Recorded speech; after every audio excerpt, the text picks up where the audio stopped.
So again, welcome everyone.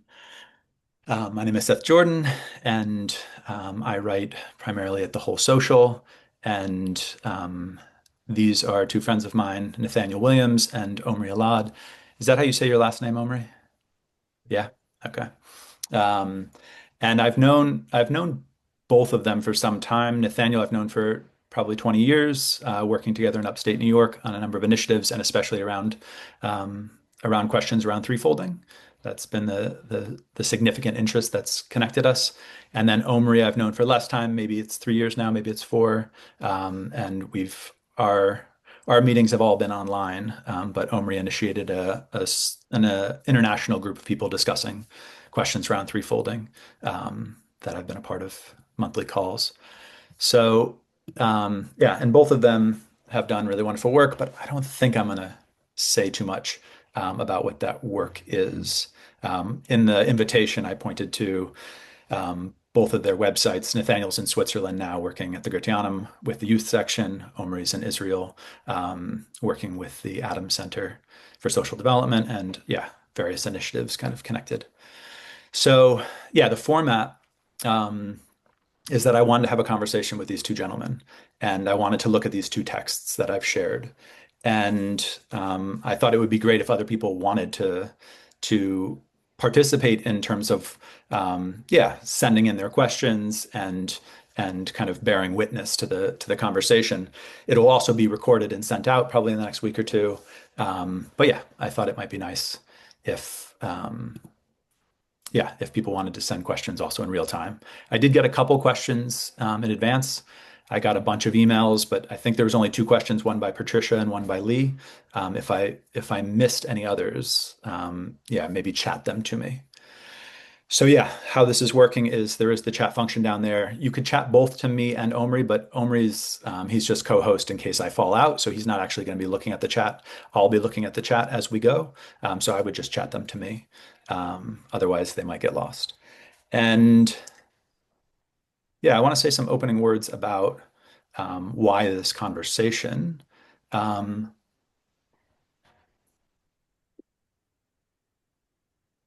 yeah, just to frame it for everybody. So, so not everybody will be familiar with social threefolding, but it is Rudolf Steiner's body of insights around society and a healthy social life. And he especially looked at the relationship of culture, economics, and politics. That's why it's called threefolding. It's the relationship of these three functions in society, of these three realms of activity. And we're not going to go too deeply, I don't think, into yeah, those three realms. That's a kind of basis for what we're speaking out of. But I definitely, if you don't know much about it, I encourage you to read more. If this is on YouTube, I'll try to put some links in the notes. But yeah, I'll just say that for the three of us, these insights are really essential. They're really existential. They're without them, without an understanding of these three realms of activity, society can't be healthy. Today, we mostly think in terms of just a one-fold state. The state is in charge of everything. It's in charge of the economy and it's in charge of culture. Or we think sometimes in terms of the economy and the state kind of fighting it out. You know, big business versus big government. And so we see that there are two different forms of activity, obviously. Economic activity is very different than lawmaking, but we think the state should run all of these functions, perhaps. Or maybe we're libertarian and we think they should, you know, be free. Um, but most social thinkers, most social reformers, activists are not talking so much about culture. They don't recognize that as its own distinct realm. And I'll just say from the beginning, in the two readings, if you had a chance to read them, Steiner talks about the spiritual life. And when he says spiritual life, he means the cultural life. It's the Geistesleben, which is the intellectual life, the spiritual life, the cultural life. That was the common term in Germany at that time. I'm not actually so sure about today, but I think so. Um, and so, yeah, in the translation, it might be funny that he's talking about the spiritual life. Like, why is he talking about the spiritual life in relationship to economics and politics? But he means the life of the mind. So he means science, he means education, he means medicine, he means art, he means religion, he means all the things that we would think of in relationship to culture, journalism, also as we'll discuss. So the three of us, find these insights to be really important. And yet, in the years that Steiner brought these insights, he didn't speak much about organizations. He did say we all work within groups, within organizations. So that's where we're doing this work. But he didn't speak much about, he never gave a course on organizational development. He didn't say this is how you should organize your groups, your organizations so that they're really healthy. So you can do this work as fruitfully as possible. Um, that said, um, well, I'll just say, so for the last 100 years since Steiner spoke about these things, there hasn't been too much written on this. Um, and I'll just say that I've been researching this much more intensively for the last few years, but especially for the last 6 months. And there is just much more actually, because he spoke to the Waldorf schools about their form, this Republican form of self-governance. He spoke to the Christian community, which is this movement for religious renewal connected to anthroposophy, about their forms of governance. He spoke to Herbert Hahn, who has worked at the Waldorf cigarette factory, about the form of their organization of the cigarette factory itself, of the business. And then he spoke to doctors and he spoke to actors and he spoke to different groups of people about how they should work together. And also his earliest articulations of social laws, the fundamental social law and the fundamental sociological law from 1898, I think so, and 1905, 1906. Those are also just about groups of people working together. So there is actually a fair bit written on this topic or about this topic, but it just hasn't been brought together. So what we're trying to do today is look at one aspect of it, the aspect of threefolding, this macro view of culture, politics, and economy, and how it relates to the organization. Because Steiner does say every group of people is threefold in nature, because the human being is threefold in nature. So in every group of people, there's going to be some sort of rights life, the political life, where we're making agreements with each other, even if we're very advanced and they're just implicit agreements. We never even speak them, but nonetheless, there's just a body of kind of feeling life between us where we're making certain agreements. And there's always going to be a certain work that we're doing together because we need to eat, we need to clothe ourselves, and there's always going to be a life of ideas. There's going to be a life of language. There's going to be a shared culture, shared meaning. So these three aspects are always present in any group, in any community. And so when threefolders have looked at an organization, they've sometimes taken Steiner's macro ideas, which is that these three realms exist and there should be a degree of independence from one another. This is how Steiner describes the larger societal transformation. And he doesn't, they transpose that over organizations and say organizations should be threefold. There should be basically maybe committees of all three, and they should be independent of each other. Um, and maybe, yeah, maybe the political life is really looking at the bylaws and the charter and things like that. They're the human relations group, let's say. And then you have a group, yeah, of the workers, and maybe you have management. How people divide it up is a little bit different, but that's where we are. And I don't know if I made that sound existential, but for us it is, because threefolding is existential, and how it lives in organizations and how we can work with it out of our organizations is existential. Um, and we'll try not to be too abstract or academic because we're knee deep into these ideas. This should be hopefully accessible to everybody. But yeah, we'll just start and see where we go. So I want to look at the two texts to begin with. If you have questions, and I've seen that some people have already sent me some questions, just send them to me. But we're going to spend a little bit of time. The whole thing is going to be run about an hour and a quarter, is what we're going to try to keep it to. And yeah, we're just going to summarize the different texts to the best of our abilities. Nathaniel, I've worked with, as I said, for a bunch of years, and how Nathaniel has described this, I appreciate. It's to kind of describe what a piece of writing contains, so that if the author were present, they would feel seen. They would feel like, yeah, you got that. So we're not saying, oh, we agree or disagree. We're just at first just trying to say what's there, so that in this case, Rudolf Steiner would say, like, yeah, you got it. That's what I'm saying. And then, afterwards we can comment on it and share what we think about it. But yeah, we'll just do some brief summaries to begin with. So, Nathaniel, do you want to take us away with the first text, which is maybe I'll just say that the book is Past and Future Impulses. These two texts come just a month and a half apart from each other. This one came in mid-April, and then the next one is from a conversation in late May. So, yeah, all right.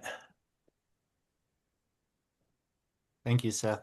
Um, well, I I love that you brought up that I should have prepared more for this summary. I actually wasn't thinking, I wasn't prepared to summarize, and so I was prepared for the discussion. But I love that you hold my feet to the fire. Now I'm imagining Steiner looking at me as I'm going to give this summary. Yeah, so if I were to say like what I hear most clearly in this first text, which is primarily, the second, I guess, third of this lecture, um, I really, I really get the feeling that, Rudolf Steiner pretty much he hears from someone the idea that the Anthroposophical Society could provide a kind of model for greater society if it was threefolded. You could put the ideals directly into practice in the Anthroposophical Society, and his reaction is absolutely unambiguous. I mean, it is. I mean, these are hard words. This his forthright condemnation of this idea. And, it's interesting when you compare it to the other texts, which we're going to hear about in a moment, or summarize and talk about. Why is he so strong here? And yet he clearly in the next text, recognizes that these three different ways of working together are present, let's say in the journalism or the press. But in response to this idea of threefolding the Anthroposophical Society, basically he calls it a kind of unpractical way of thinking about the ideas, and that it's inspired by a certain cliquishness or sectarian kind of view. And there'd be a lot of the reasons that he kind of indicates that we could go into, but one of the ones that really stood out strongly to me was when he talked about the idea, like how would you create, for instance, an independent economic body within the Anthroposophical Society? Um, because it's all these members, and the one of the characteristics for him of the economy is that it links us with people all around the world. And as soon as we start thinking economically, we become a global society, And but I think I could hear like through his comments, he's like, you guys are imagining as if we have like the equivalent of a national economy or a regional economy, but it would be the Anthroposophical Society economy. What are you going to do? Are you going to get some cows and start milking and we're going to start trading together? He's like, this is absolutely um, a kind of narrow-minded, unpractical way of thinking about what I'm trying to get at. And yeah, again, I think that the economic picture is like in a way the strongest, and I think that's why he also dwells on it because you know, he refers, for instance, to at one point to this woman who might not want to lend money to a brewer, for instance, while not thinking about the fact that she's tied into loans to breweries through her money in the bank.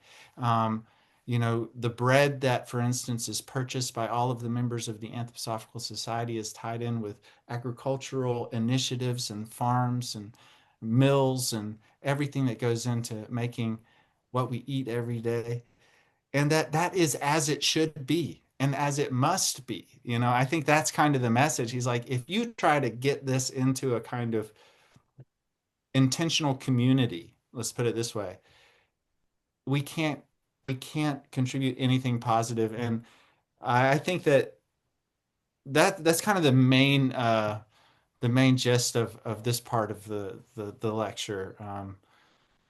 So if you just took the message and kind of tried to summarize it in just one sentence, it's like these are ideas don't that are to be thought of in a broad, kind of comprehensive macro scale if they're to be really properly understood. And there's no way to really realize them in a in reality in a small independent project.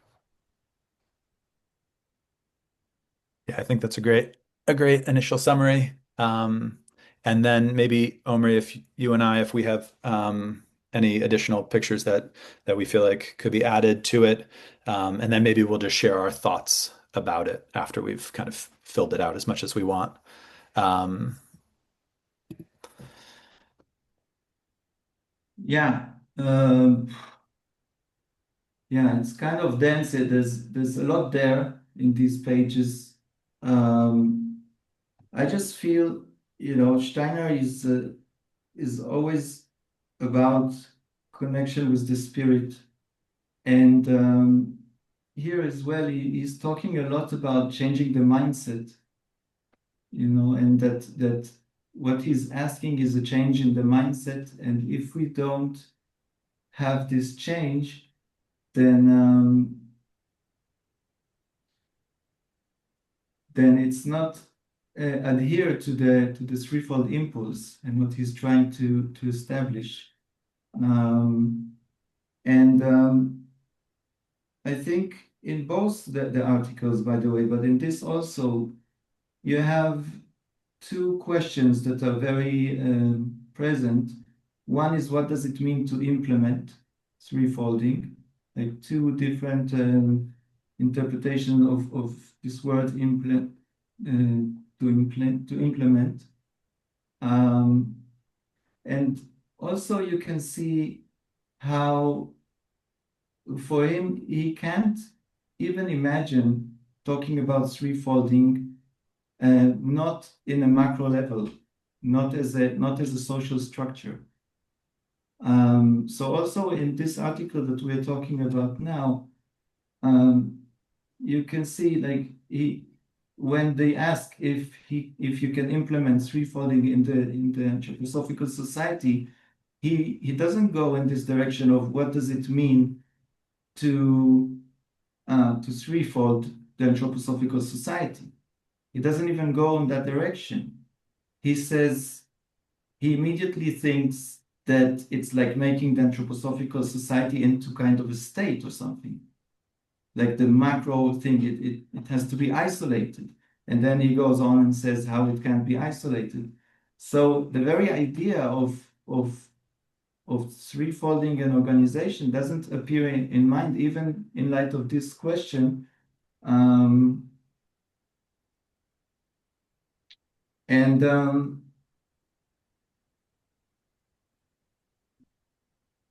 Yeah, I think maybe Seth, you can continue and try to catch up. yeah. So I mean, the only things I would add from what the two of you have shared, he does at the end of describing this threefold imagination of the Anthroposophical Society and how it won't work, how it doesn't hold water. He says, um, well, he says some things which I think are historically interesting. He says, like right now, because of the state of affairs in Germany, but he also points to Russia and other places. He's really, I think, speaking about the hyperinflation that happened after World War I. He says, like any initiative, if it's not born out of this new thinking that Omri's speaking about, if it's not born out of the spirit, it's going to fail. Give it a year, maybe 2 years, but it's not going to address where we're at, what's happening. So that is, I think, historically quite interesting. And then he follows that up with this short few sentences where he says, you can start any initiative you want. I won't encourage you to start bad initiatives. You should try to start good initiatives, but it's just not going to address what's happening in the present. So I think historically it's quite interesting because because he does go on after there's this big movement in 1919 in Stuttgart to like really bring about threefolding in that place, in that state, and then also in Upper Silesia. But then when that doesn't work, he does work towards organizations. He creates two kind of small prototyping associations, so Futurum and The Coming Day. And then he does change gears a little bit. But right now, it does have this, it is part of this historical moment where he's like, no, don't think in terms of, my sense for it is the people in the room, he was very discouraged by how anthroposophists understood or didn't understand what he was bringing in terms of a social impulse. And so my sense for it is like they're like, oh, I don't really understand this, but let's just do it. He says like it's like saying let's threefold my family. Like let's just do it on my little, on my city block. And he's like, no, no, no, it doesn't matter about your city block. It doesn't matter about your organization. You need to be thinking about the whole picture. So I think that's definitely where he's at. And then he does give this example of two other initiatives. He gives the example of the publishing house and the bread baking. And he's describing like, okay, if you want to start an initiative and you want to start it in a healthy way, how it should be started is based on consumer demand. Like that's how everything should be started. Economic, spiritual, like every sort of initiative should be based on demand. So he says the bread initiative, we're a society of people, and we can sense from our group of people that, oh, this bread that's probably baked in a very special way, would there would be consumers for it. It's a little bit like a CSA today or something. Can we find a body of consumers that want this product and then make it for them instead of just starting a bakery and start baking bread? And then he says it failed though because the baker wasn't a very practical person. But then he gives the example of the publishing house, and he says the publishing house, we've been publishing books for the last 20 years or whatever, and we've never had a book get pulped. And books are always written. He describes this in many places. Books are being written because someone has this poetry they want to express. They write a book of poetry, they publish 500 books, and then 50 of them get sold and the rest go back and get pulped. And he says, this is really terrible. We're producing, it's a kind of push economy. We're just trying to create stuff and push it out there, hoping people will want it. But we don't actually know what people want. And it's incredibly wasteful. It's wasteful first of the Earth's resources, which are limited, but then it's also just wasteful of people's work. They're all the typesetters. He describes the different people who make the book, and then all that work is for nothing.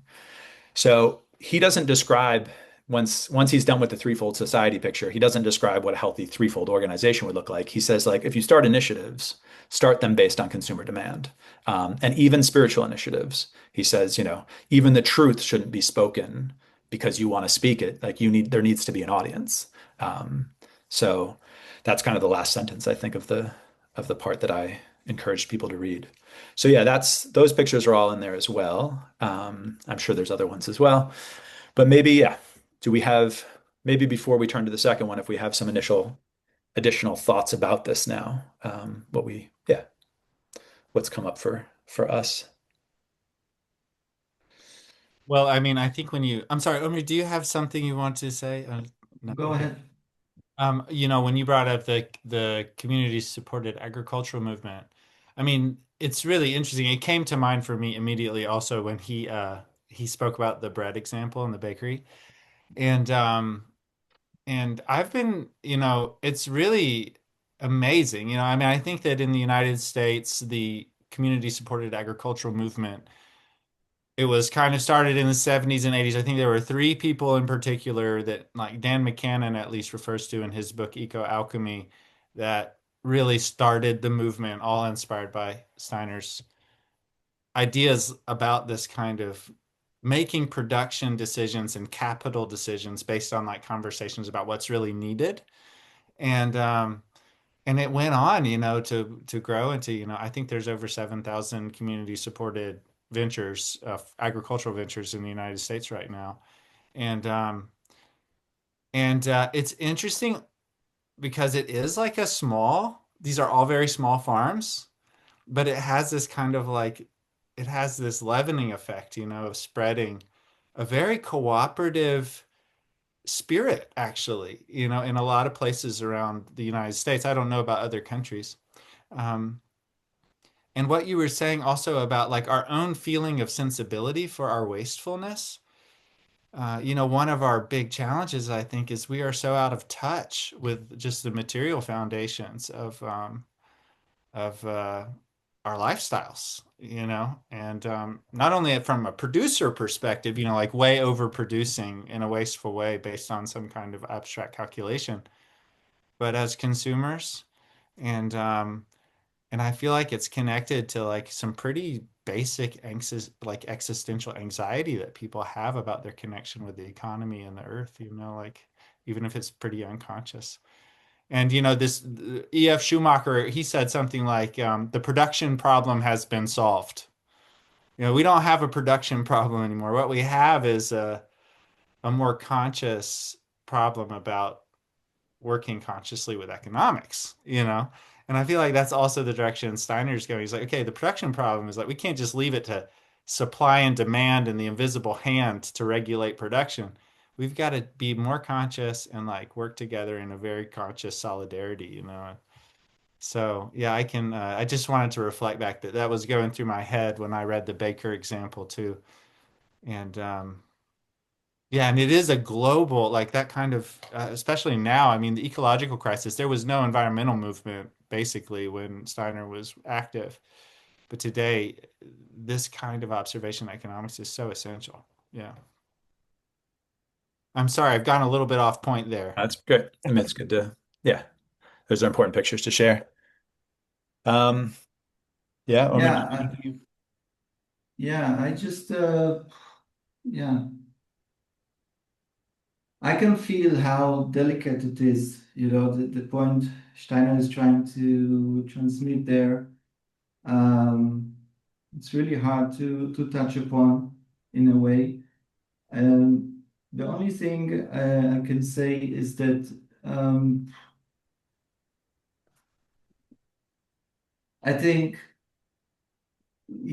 he's trying to say we all have in our time a civil consciousness, a consciousness that can not only can but also should um, understand that each one of us shape society together, and therefore the pragmatic thing or the way to implement threefolding is to address this place that Steiner is talking to. He's talking to you can call it a political place if you use the word as I use it. Um, the place in myself that asks, what's the social order? What's the best social order? And I want to share because we have a lot of people here and it's connected. Just the best thing I found about threefolding, and I think it's connected, Seth. The best thing from years and years of researching this is that social threefolding to society is like inner work or self-development to the individual. And that means that both of them are talking about the conditions for the permeation of the spirit. Okay, so inner work or self-development is about the conditions for the permeation of the spirit to the individual. And social threefolding is about the social conditions that will allow the spirit to permeate society. So when he speaks about threefolding, he's trying to reach out a place that needs to be awakened and probably is awakening in all of us. Can call it a civic consciousness or something like this, and give an answer just as inner work gives an answer as opposed to egotistical ways of living, and it's like a bright alternative and a totally different alternative because it is connected to the spirit, then the egotistical, the egotistic centered, let's call it, way of living, so is the society, is in a threefold way, these insights, if we really grasp them, not as an ideology, then they are also showing us the alternative of being in the old mindset, what he calls, of egoism with regard to society, with regard to, how the government is like an entity and it's all about clashing and self-improving. And in that sense, also to take threefolding and say, how do I implement it here in this region or in this initiative? It may be still this old way of I'm doing something and not this objectivity. He starts this lecture with talking about objectivity and how hard it is to be objective. This objectivity, it's not about me. It's about seeing what's in reality. And when we observe reality with these threefold insights, we can see something about the social structure, and how to heal it. So I think it's this large picture that he's trying to not to move from that. And that's what happened to me as a researcher. I was always looking, where is he going to talk about a specific initiative and how do you threefold it or something like this? I never found it. These two examples you gave, these two texts, are representative of that. You can take like a magnifying glass and search, where is he talking about this? You won't find it, because for him it was about the social structure and how the social structure can support all the work of the spirit from beneath, from below. And yeah, I think it's enough, but maybe, yeah. Hmm. That's great. Omri, I can hear you all right. I just did get a chat that said that one of the listeners couldn't hear you. They said it was more difficult to hear you. And yeah, you are a little bit quieter than the two of us. So I don't know if it's possible to, I'll try to talk louder, yeah. yeah. So maybe I'll just add one small picture to what we've been sharing, and then we'll move to the second text. Because yeah, what Omri just shared, for instance, then does it takes different life in the second text. So it'd be good to jump into that. But yeah, just a question from me that's kind of like left lingering from this text is how Steiner is describing the threefolding of the society is not how most people that I know, and maybe it's because they're I don't know, but it's not how most people I know who are working around threefolding even think about an organization. They're not thinking we need to create our own intentional community, as Nathaniel said, where we're kind of creating a closed economy, a closed rights life, and a closed cultural life, which is what Steiner's kind of calling sectarian and nonsense. They're saying, okay, well, I'm an organization with an economic aspect, and how do I work with that economic aspect? And they're just doing it in because they don't have too much to go with, they're just saying, well, it shouldn't be closed, but it should be especially kind of independent of these other two realms within my organization. Um, so yeah, that part of it, because this isn't the only place where Steiner also speaks about this comment. He also, this was something someone asked him. He spoke about it in this lecture. He also spoke about it in a book called Education as a Force for Social Change, where he speaks about it as harshly. He's like, this is crazy. He describes it as an example of how bad our education is, that this is how people have taken his ideas. Um, but yeah, but to me, if you are someone who's like, oh no, like threefolding an organization, that's a healthy thing to do, and we should kind of look at these three realms and kind of break them apart, then Steiner's not really addressing you so directly here, because he's not saying like that's not the way to do it. He's saying like, he's kind of, I don't know.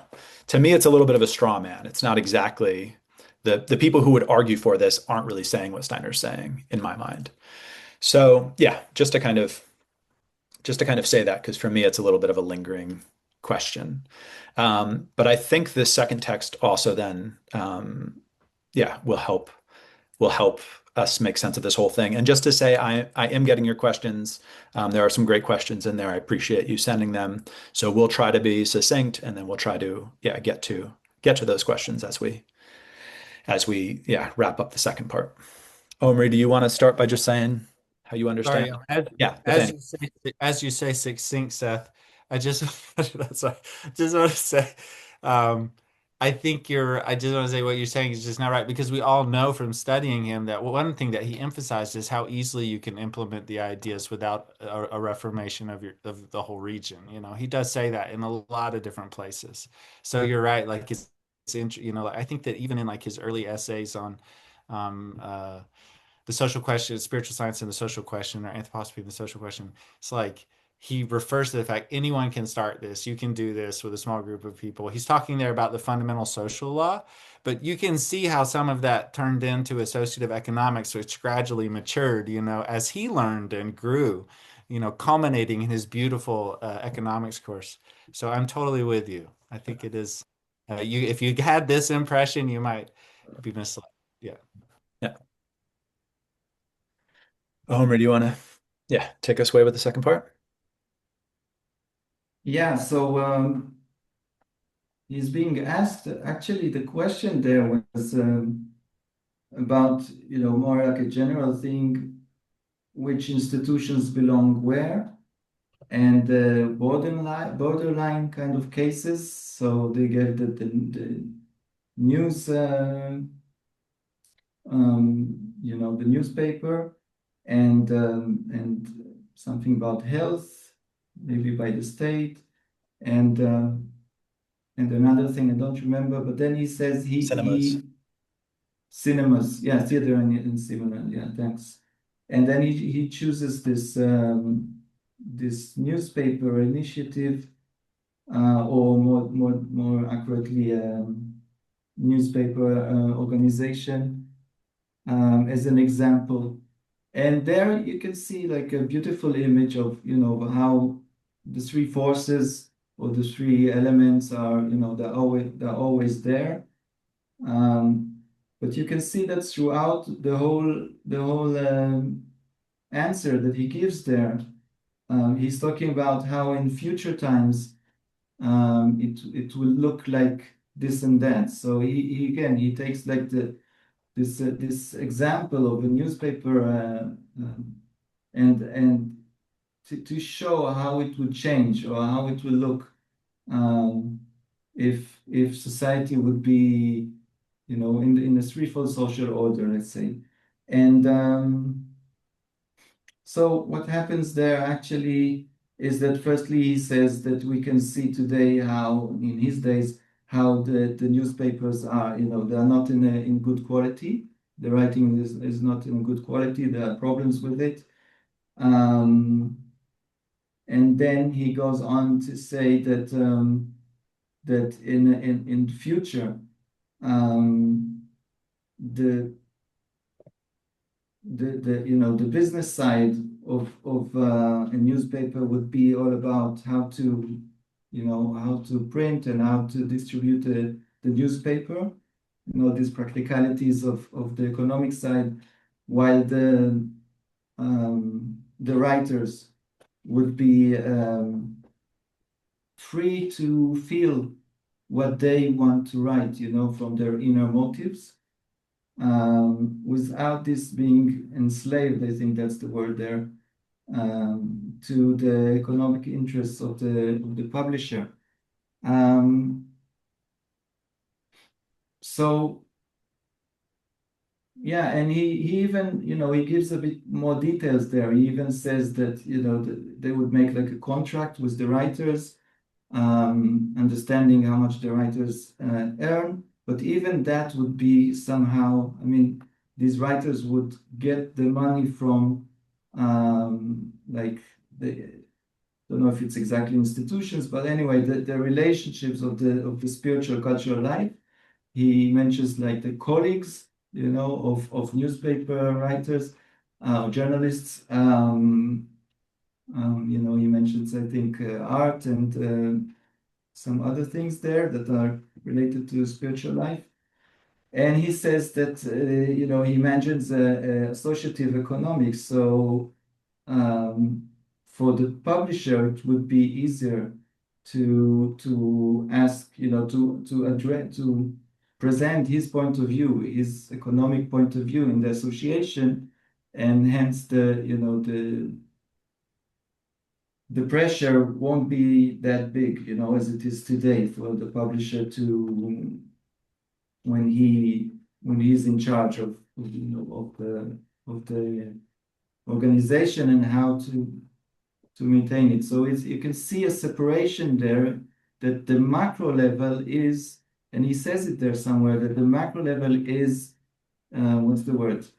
Like going down to, Reflected. to Yeah. Yeah. reflected, or yeah, or into the individual initiative. So again, Mhm. you see the macro here, supporting the micro, or the meso. And what else? And yeah, and he says somewhere there that the legal thing will continue to be with the state.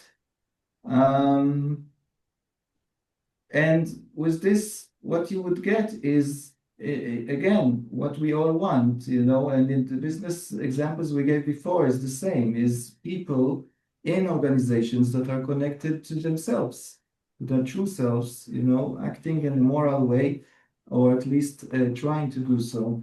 And these writers would be able to write from their true, genuine inner impulses in a free way. That's the and that's what he says would be a recovery for this branch, but it will be a consequence of the recovery of society. So this goes again to this civic consciousness, as I call it, that's refolding is actually connected to. Nice.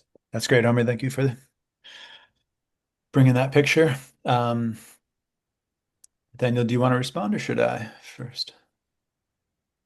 Wow, I mean, it's so much going through my mind right now thinking about this. I mean, first of all, like I have to admit, like this phase of Rudolf Steiner's political theory is really, I feel it's so clumsy for today. Like the way he's talking about these three administrative bodies, of like almost like separate interacting parliament-like structures. And I think he felt like that too, like 3 or 4 years later, at the beginning of the economics course, he was like, anyone who's talking about social threefolding like I did 3 years ago, it's like we're in a totally different world, And I think part of that was actually through things that he learned, subtleties in his thinking, that got more and more for me brilliant, actually, toward like as the over the next 3 to 4 years, particularly his economics work. And like, but like, I mean, some of the things that come to mind here is like this picture of the separation between the journalists and or the editor, kind of editorial staff and journalists, and like the publisher. It's like we have in at least the Anglosphere, the transatlantic Anglosphere, particularly in the United States, like this feeling in civil society, which is sometimes called the voluntary sector, and like voluntary is something that comes out of you. So it's not influenced by like a political duty or like an economic need, but something that kind of is like has this quality of freedom. And we have this long tradition of imaginations like this. I mean, I think that even like when we think about, for instance, even in the separation of church and state, it's interesting. When I was young, I always assumed like, oh, Thomas Jefferson. I didn't know about Thomas Jefferson, but I thought like he just didn't want people to be indoctrinated. Like that was the reason I thought of it. But I feel like when I read the legislation, actually, I realized he was like, we have to protect the spiritual life by separating it from the state. So there are no political or economic inducements for people to participate in it, and it comes out of spontaneous individualization.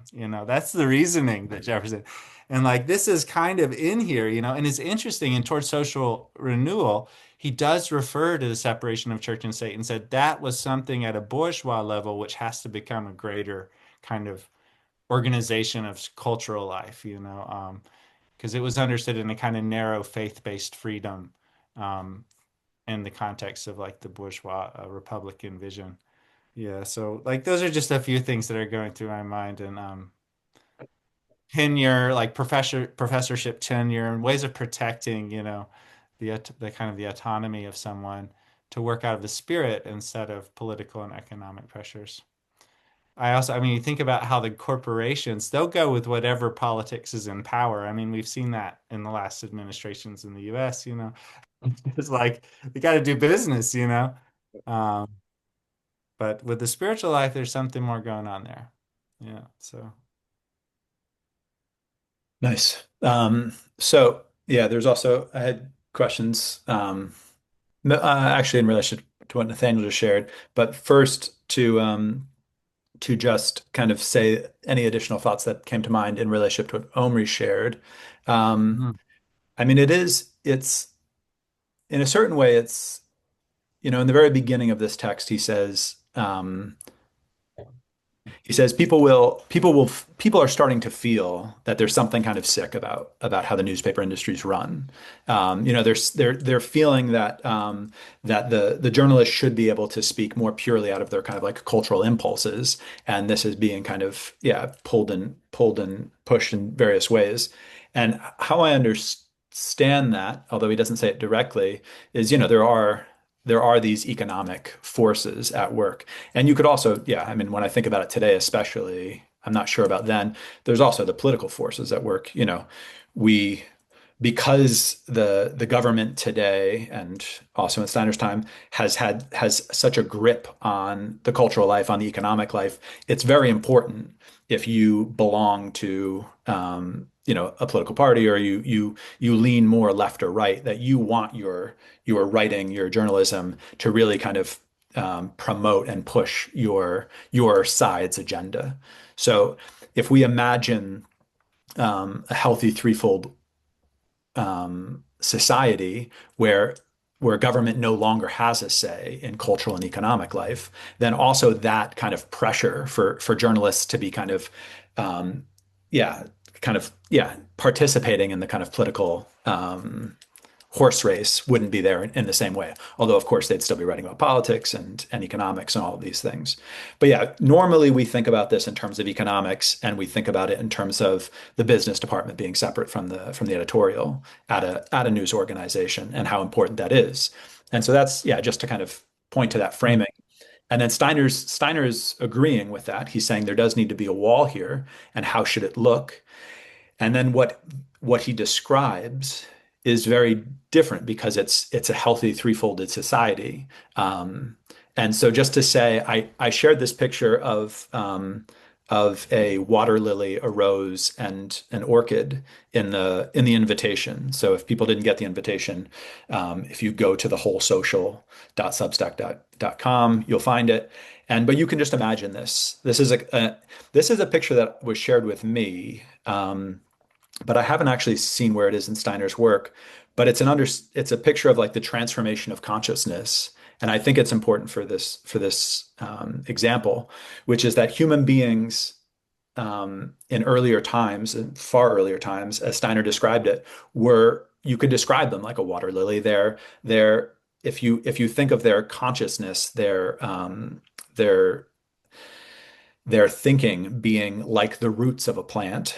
So Steiner described the human being being like an upside down plant, and our thinking being like the root system, and our rhythmic system, or also our feeling life being like the leaves and this, and then our economic life. Well, now I'm sorry, I'm mixing it up all over the place. But with the human being, the will element, the metabolism also being like the flower, which it is. It's where the reproductive organs are in the plant.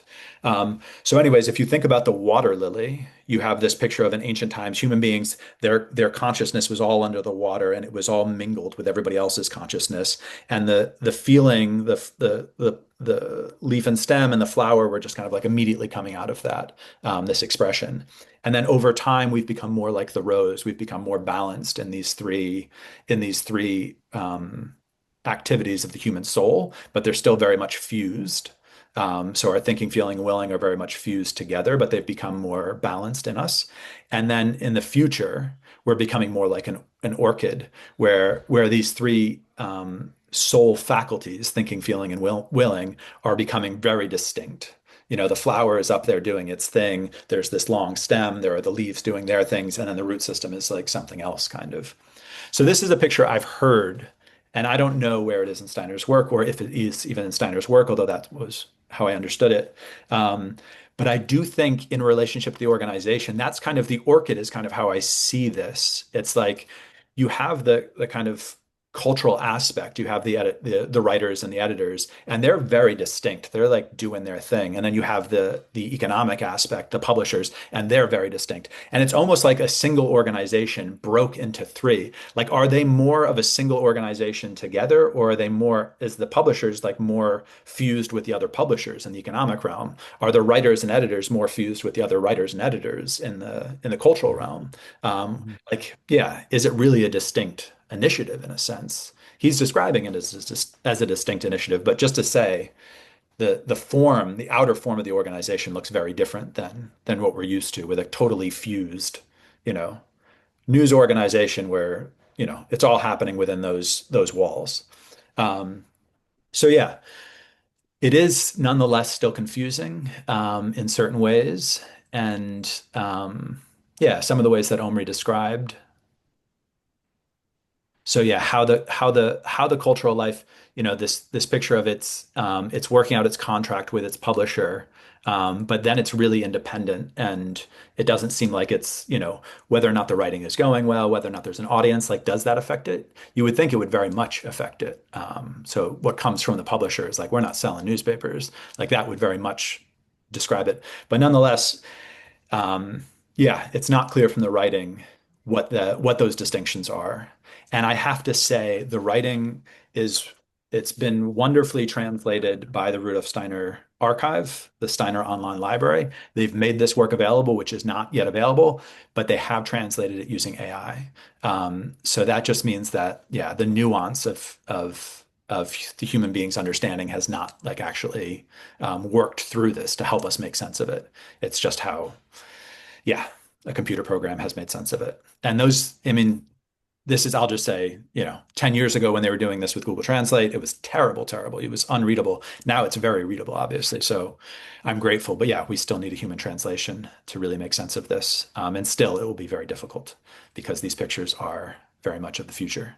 But they are of the present and future. So these are things we need to be working towards. As news organizations are, they're working to create that separation. But yeah, these are also like further pictures along those lines. So yeah, I mean, one question I did have, I know there are some questions now coming from the group. We still have 20, 25 minutes, I would say, because we started a few minutes late. But if I could just start with a question, then we can just start this conversation, and I'll bring some additional questions in. Nathaniel, you said something that was provocative to me, which is I'll just say we all have very different pictures. We're not all, sharing the same. We're not all lockstep. So Nathaniel said like, oh, this picture is you can see from a few years earlier, and later Steiner's really saying like, no, no, no, no, it's not about these three administrations. But I would, from my reading, say like, oh, I haven't seen where he describes something different when he's been critical of the threefoldness in the way that you're describing. It's always been, from my understanding, being critical of the idea of three parliaments. So that's, the idea that we would create three parliaments, they would all run along democratic lines. You'd have a cultural parliament that people are administering based on, electing people. Same with an economic parliament, same with a democratic parliament.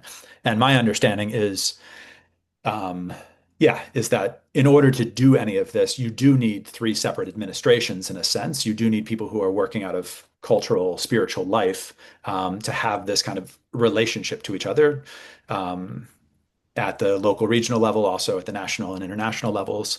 But you just wouldn't describe that. There would be no voting there. How people would come to positions of healthy authority is different than the democratic principle. And we're not going to get into democracy and why it's healthy in some places and not healthy in others. But yeah, I'll just say you don't vote on like whether or not who should be the next concert pianist. You don't vote who's Mozart and who's not. You don't vote on the next surgeon that's going to do your child's surgery. You choose who's the best. And how do we choose that? Well, we have to figure those ways out. But democratic choices aren't the best way of doing that. Um, so I just wanted to kind of catch that thought by you, Nathaniel. And I don't know if I was understanding it rightly, but I figured I would grab it and Well, then, I do think that I totally respect your the difference view that you have, and I stand to be corrected in the future. But I really see Rudolf Steiner went through a huge transformation in his own ability to speak and think about these things over about 5 years.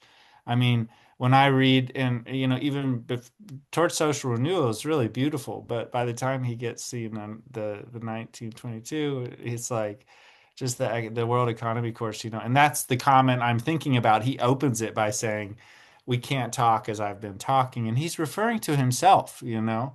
So, and his own way of trying to present it. Of course, also the changing social conditions, in my understanding. So, and I find those ideas, they translate much more readily into even the way things are today. Whereas the ideas that he was floating during the most active years of his campaigning, like 1919, where these two excerpts are from, they often like they feel from a different world to me. It's like, so I don't know what that's about, but anyway, I just mention it, and Yeah. I'm excited to hear the questions that are coming into the chat. And Um, I don't want to beat a dead horse or harp on it, but just to for the listeners, because this will live in posterity. But then there is also the lecture course that he gives after the economics course. So it's also just because the economics course, he does have this comment, especially in the beginning of um, of speaking in a new way. But then, yeah, that just for readers who go out themselves, he does then go to England and he speaks there at an educational conference and gives 3 lectures on threefolding, which in my mind, I mean, everything he does is so wild and new and distinct and brilliant. And it's like, wow, what are these lectures? But he's also talking about threefolding, I would say, in more traditional terms there. So yeah, hmm just to yeah, kind of mention yeah, that. So but grain of salt. yeah, yeah, Just context. Summary. to add something, just a small thing to this. For me, I would put aside the technical questions like, is it this kind of is it organized in this way or in that way, or what was Steiner imagining? For me, the main point, also in 1919, but also through to 1922, is about free the spiritual life and you will see. Free the spiritual life and you will see what happens. And in that sense, the newspaper, if you have one initiative of a person who is, by chance, he is spiritually developed or spiritually inclined, and he's a publisher, and he willingly understands this freedom to his writers, and how not to, what's the word? Anyway, to enslave or to influence whatever the spiritual impulse with his, just because he himself is a spiritual person, okay, or spiritually inclined, if we like. Um, this is the right picture, They will find their own ways how to deal with this, but they will have this new kind of consciousness that understands the freedom, the spiritual freedom that is necessary, and how important it is for all of us not to block it.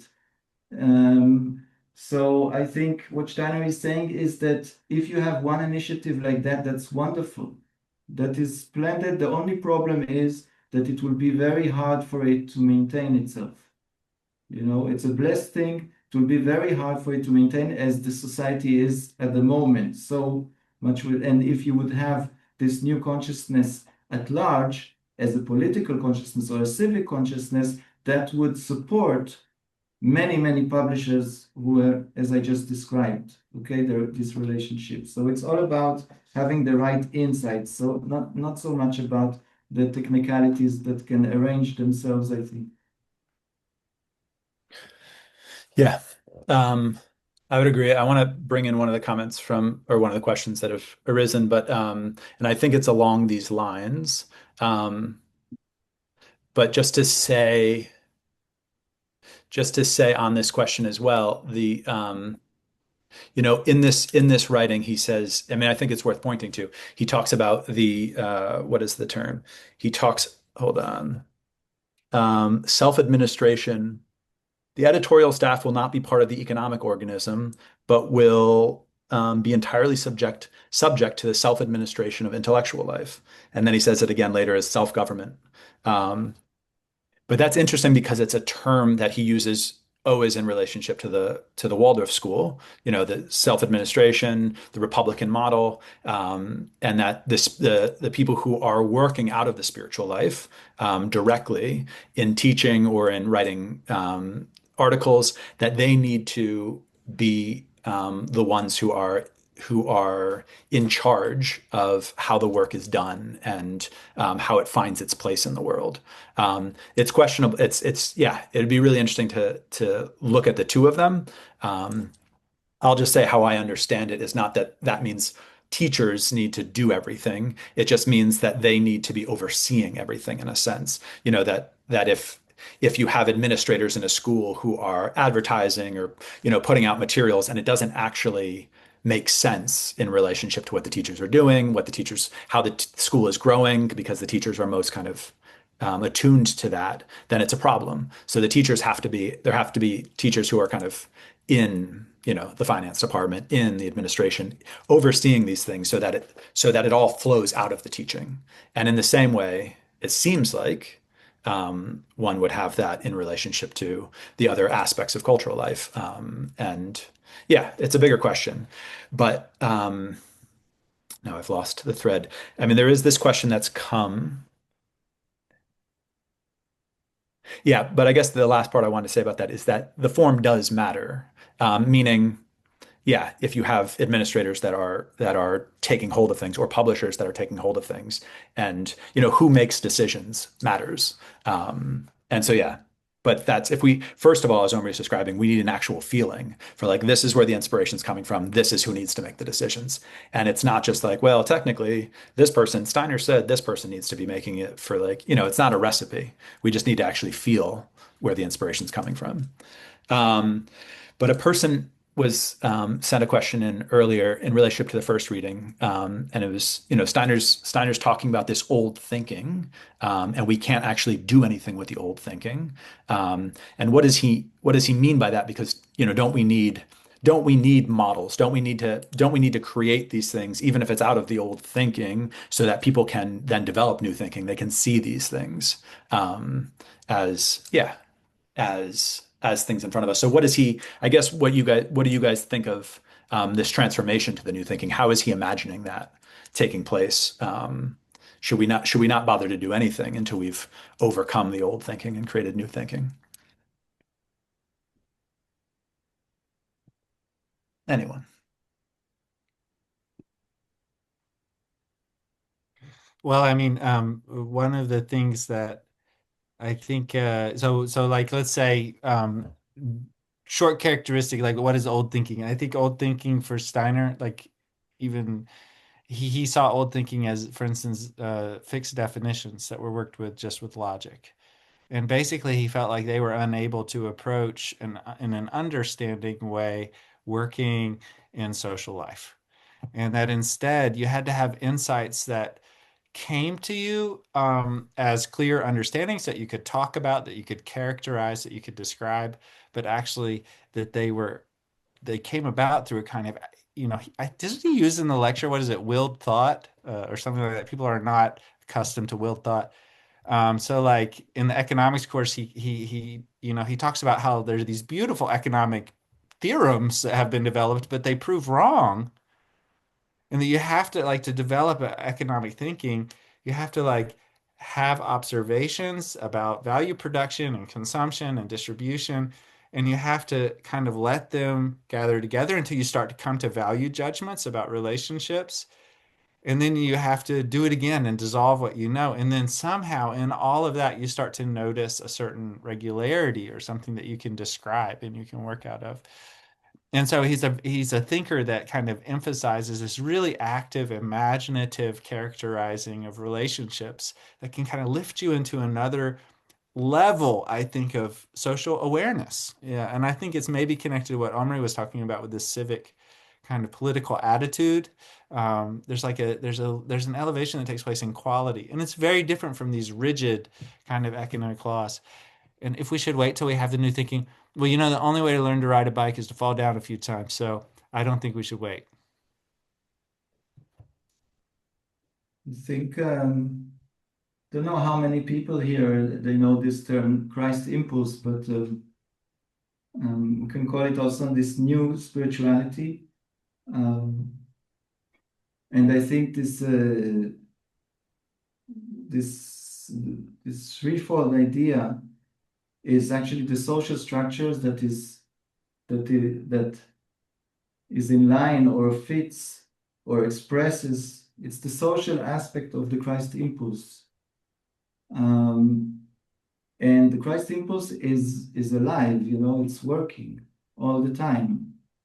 It's very strong in the sense that individuals feel more and more this, the spirit that wants to express itself through them. And I think this is the reality. And also the word pragmatic or practicality that Steiner is using is because he's leaning on the Christ impulse, which is the spirit of the time. Um, so it is all around us right now.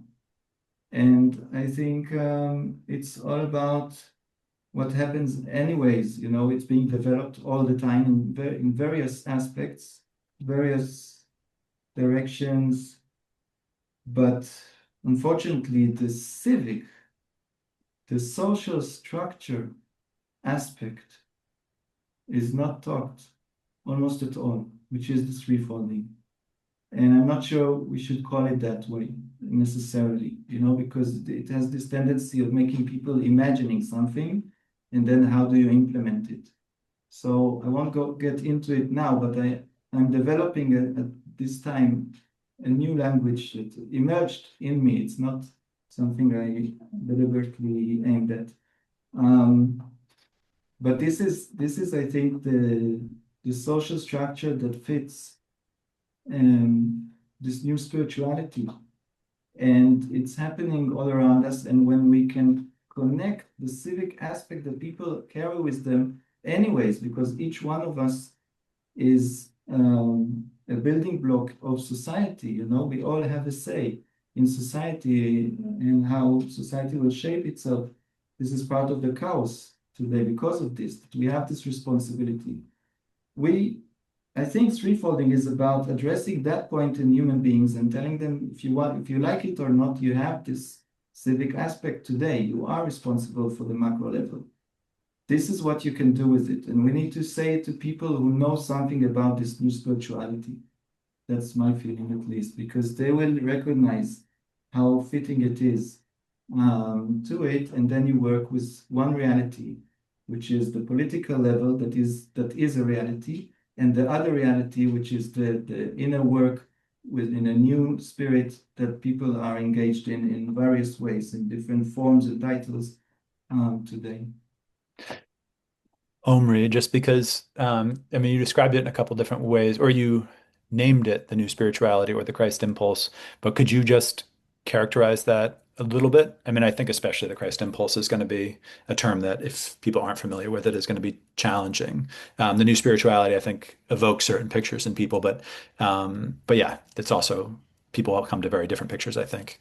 Could you just say a few words, what you mean by those two, or by that? Yeah. Um, that the spirit expresses itself through each one of us in a unique way. And we are all involved today in a new thing, in human evolution, um, where we are born and conditioned in a way that we work self-centeredly. Okay, and then we have these fixed ideas and myself and how do I respond, and this kind of all this old thinking, which is like a blueprint or a self-image, and then um, how do I work with regard to that? And here with the Christ impulse, you have um, just a total alternative. You have this um, possibility to listen in the moment and be attentive to what wants to express, what Steiner would call the higher self or the I, what wants to express itself through you. And there's so much to talk about this. It's like a very wide subject, but it's a different way of living. If you work from this, I know everything, I control everything, this is my thoughts, I'm going to implement these thoughts, as opposed to listening to reality and what's the word, like tuning yourself to, to what what asks to manifest. It's a very different way of living and acting. Yeah, this is more or less. Yeah. Okay. That's great. Um, One, can I say one more thing, Seth, before you jump in? I just was thinking also about, and maybe this is connected to what Omri started with this emergent kind of intelligence that isn't, it's there, and whether or not we're participating in it is kind of a question. And I remember, in Steiner's Toward Social Renewal, he's like, this is like school children can basically understand these three things. And in the future, it's going to be necessary that they kind of get an introduction to them, like reading, write, and writing, fraternity, equality, and liberty, um, and so I do feel like connected to this question around the new thinking, if we should wait, I think we should feel that it's very, very accessible and have an optimistic attitude, even though we might be headed for disappointment along the way. Thanks, Nathaniel. I want to say a few things, and then maybe we'll just hear like a final comment from the three of us. And in relation, I'll put out one other question when we do the final comment. But just to look at this question that we've been taking up. Um,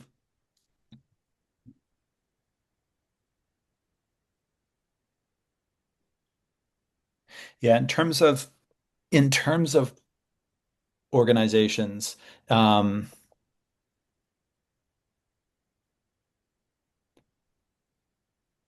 I'm trying to kind of come to it, but it's hard in a way to kind of to to give a very specific picture of what is a threefold organization. Um, and yeah, as Omri's described, there is this need, and as Nathaniel's described as well, for kind of connecting to this new thinking. Models are incredibly useful, and that's where I want to kind of end. But just to say, we are so stuck on like wanting to know a recipe. Like we want to, like, how do we do it? And I just had a strong example in my own life. I'm trying to understand the the the different aspects of the political life that as Steiner described them and look at all these things. And as Omri said earlier in this conversation, when you want details, like, well, what belongs to the political life? Like Steiner just doesn't say it very often. Instead, he says the same thing over and over again, which is like the spiritual cultural life has everything to do with inspiration. It has everything to do with the life of the mind. It has everything to do with individual capacity. The economic life has everything to do with producing goods, distributing goods, consuming goods. And the life of rights, the life of politics, has everything to do with what lives between human beings purely as human being to human being. So he just gives us like an indication. He gives us a direction. And then he says, think this, like, figure out how to, like, this is a seed. Like, figure that out yourself. Like, you should be able to figure that out. Like, what is the political life? What does it mean? What are the aspects that are purely human that have nothing to do with these other aspects? And so he does, he's not working from the outside in. He's not like, oh, these are the parameters. In Waldorf schools, it's like, I think this is traditional.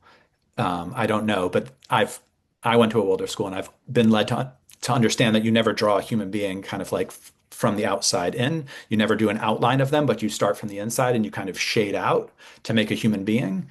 Maybe that's a coarse example, but that's kind of what Steiner does. We always want someone else to tell us what to do, the state or an authority or some great initiate from the past to say, like, this is how you do it. Like, you don't have to think about it. And Steiner is just never doing that. He's always just like, here's the principle, figure it out. Um, and then, yeah, there is a lot of work to do. Um, so what am I trying to say? I realize I'm a little all over the place.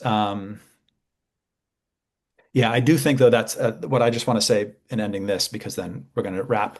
I do think that is for me connected to the new thinking. It's like, um, people who can really grasp with their thought like what is needed and not just trying to kind of like patchwork something together. Um, and that does, it is the amount of inner work, the amount of bringing the will into your thoughts is intense. It is a phenomenological. It's really it's working with the phenomena of the social life and taking it seriously and trying to see it for yourself as opposed to just impose something on society. So yeah, that's kind of a little bit in between, I think, what the two of you shared. It took me longer to say than I wanted. I'm sorry, but I'm also trying to pull in this last question, which is, yeah, just any final comments. But then also, one of the people asked, well, are there organizations out there doing it? Like, what aspects do we see? Yeah, is anyone kind of doing these things? We already mentioned the CSA model, but in our final kind of comments or like, yeah, whatever we want to share in closing, if that comment also wants to inform what you say.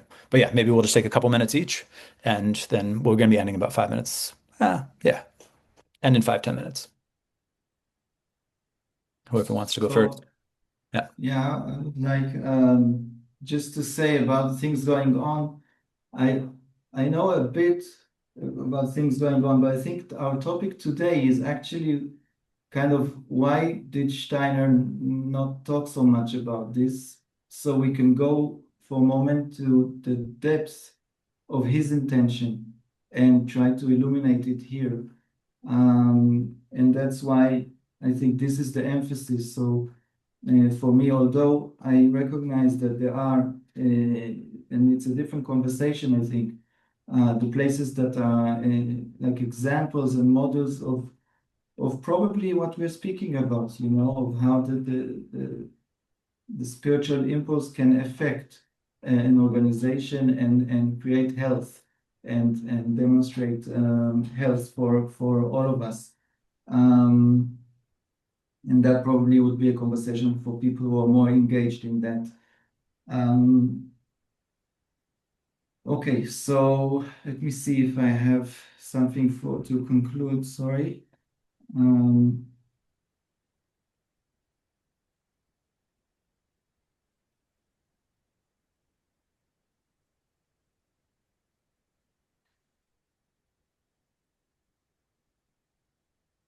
just maybe that, talking about the cultural, the political, and the economy, it's not just um, be sensitive to it and do whatever you like. I think he really wanted us to understand something about the state and how a unitary state is so different. And with this sensitivity, with the three spheres, we can really nourish our political view or civic view in a way that we see the alternative because we can be quite lost in this, this is just a matter of the right leader. Comes Steiner along and shows us it's not a matter of the right leader. It's a matter of a different perception of the whole thing, the whole social structure, and specifically the state. How do we perceive the state? And this key of talking about political life, it sheds a lot of light in the sense that we can say, okay, so this is the place for the state. That's where it's healthy. And coming back to what I said earlier, free the spiritual life, freedom, let people spring with their initiatives, with there's so many seeds there that are waiting and are happening as we speak, but they can get a big boost, if we have the accurate or supporting social structure. So there's much to say about the state with these three spheres, I think, and how do we perceive the state? For me, is an essential and critical question. Nice. Thank you, Amir. I'm gonna maybe say a few things then, Nathaniel, and then I'll just say goodbye. Um, yeah. I just what I said before about this being a very challenging terrain to look at. At first we have to figure out, we have to describe what threefolding is, and then we have to look at an organization and say, is it threefold? Um, I'm writing right now. I'm doing a more intensive writing process. I think it'll be a book on Steiner and organizations. And right now it's broken up into chapters. And this is one out of 7 or 8 or 9 chapters, what we've been kind of describing, because Steiner does bring a lot. I mean, if you just ask the question of compensation in organization, should people work for money? That's just throughout Steiner's work. And he talks about profit sharing, people working together in a business and sharing the profits, not the employer or the entrepreneur hiring people and paying them a wage, but they're all creating this thing together. You can't commodify someone's work. Instead, they're all creating these products together and they should share the profits of those. So this is a form I just mentioned because Steiner gives really concrete forms to the different initiatives, to the Waldorf School and the Christian community and different, organizations. And yeah, and he talks a lot about this actually. And this threefolding part of it is one small piece. So I just want to mention that I do want to have further conversations. The two of you, I'm sure, will be part of those conversations, and we have other colleagues that I want to have conversations with. So yeah, just to say this is only I'm trying to just open up a conversation here around this topic, and we'll get more specific and look at different aspects at different times. And maybe just to say that, yeah, there are definitely organizations. There are other organizational development thinkers who have brought forward really interesting things. I mean, what I just said around compensation, there are organizations that are doing those sorts of things. There's this book by Laloux. I don't really want to champion Frederick Laloux's book because I see it in all the anthroposophical organizations, but reinventing organizations. And in there, there's some really wonderful ideas, which in certain ways are in sync with Steiner's ideas. I do think Steiner's ideas are much more. They're much more. What Steiner's trying to do is something that's like objective to like human evolution. He's saying like this is where we've come from, this is where we're going, this is where we are, and like how do we be here today with the way that social relations are, and what are we moving towards? And it's so scientific in that sense. And other organizational development thinkers, even though Laloux is working out of a picture of the evolution of consciousness, I just don't think they have the same. Um, yeah, just Steiner brings, I think, insights which are really significantly different. But yeah, I think in Laloux's book, there's interesting pictures for sure. And then, yeah, there's definitely different organizations, SACOM in Egypt does great work. Nathaniel and I were both connected to an organization upstate New York called Free Columbia that works with money in a different way, not profit sharing, but it's an arts organization, a cultural organization that works around freedom and around, art being accessible. There's just so many different kind of aspects of Steiner's social thinking that have been taken up here or there, and tried to kind of get wrestled down. There's the whole ethical banks movement in Europe, that's come out of Steiner's work. But yeah, none of them do I think have really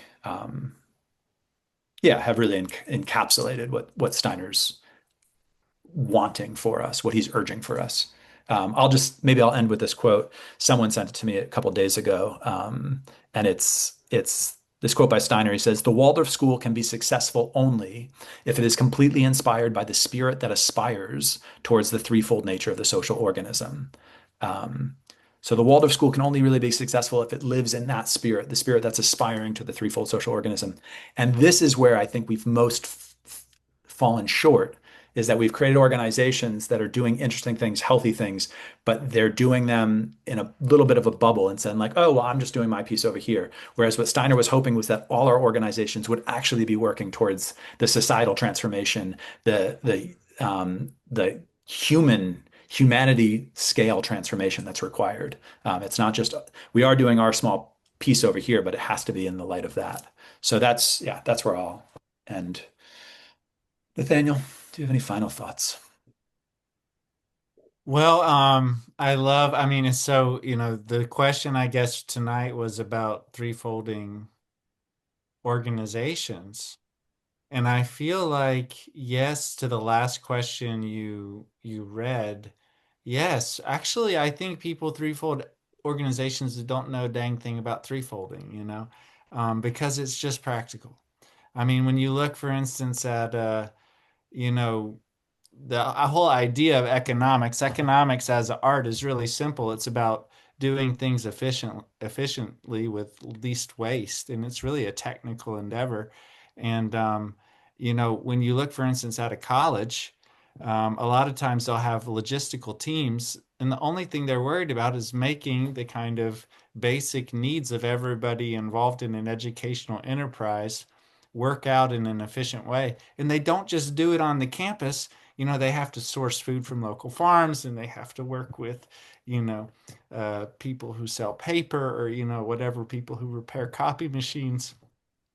And they don't even necessarily think about the greater educational mission much. They have a real economic task, which in many cases they can be really happy with as individuals, especially if they feel like it's a good place that they're working for, you know. And on the other side, you've got like the, tenured faculty, let's say. And there's been an effort because of the dangers of the truth to protect them from firing, you know, that no one can fire them, even when they start writing things that they've thought their whole life but haven't had the courage to say, when they're like 60 or 70. Um, and this idea that, in economics, we really need to work on this kind of cooperation, networking with the global economy. But when it comes to the truth, and culture and discernment, it's really a question of capacity and individuation. And other people shouldn't have a say in the end. And we elevate people that we believe in. Somehow you get this position. Now, whether it's justified or not, we'll have our different opinions.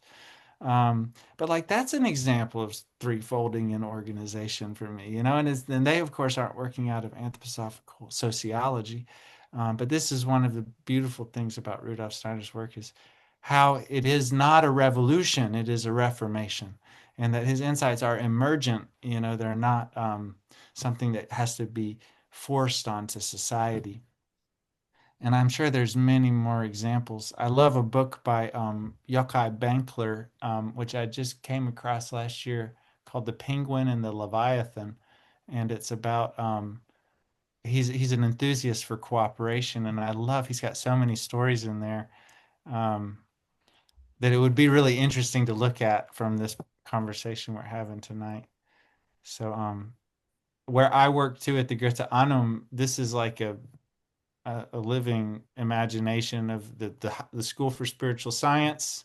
Then there's the Anthroposophical Society and the kind of Constitution, and then there's like basically the logistics and dealing with money and making it work, And there are different teams that understand their responsibility, and because it's a cultural institution, there's a hierarchical, relationship to the spiritual mission.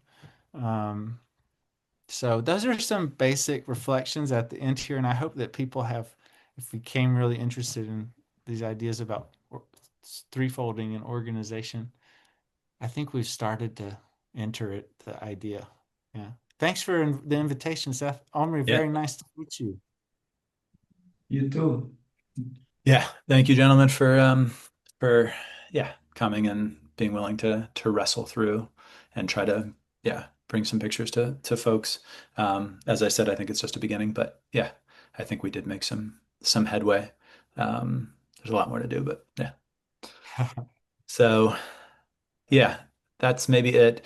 Um, Someone did share like, oh, can you share about this event? And I don't want to because I don't even know where they would go to find out about the event. But I do feel like there needs to be a central place where like there are people writing books around threefolding and stuff like that. And so I don't know. The immediate thought for me was like, there's the thing, there's the cork board outside of like the coffee shop where you put up band like things, put up posters. And I was like, oh, maybe in my resources on my website, I should just list everybody's stuff so that people can find stuff. But I don't know if I'm going to do that. I'm going to think about it. What did they ask? I didn't follow They that. asked, there's an event that they're doing, out of threefolding. There's Oh, all the great people. There's definitely a number of great people writing and putting on events. Yeah. So yeah, we About this theme too. Yeah, yeah, yeah, absolutely. just yeah.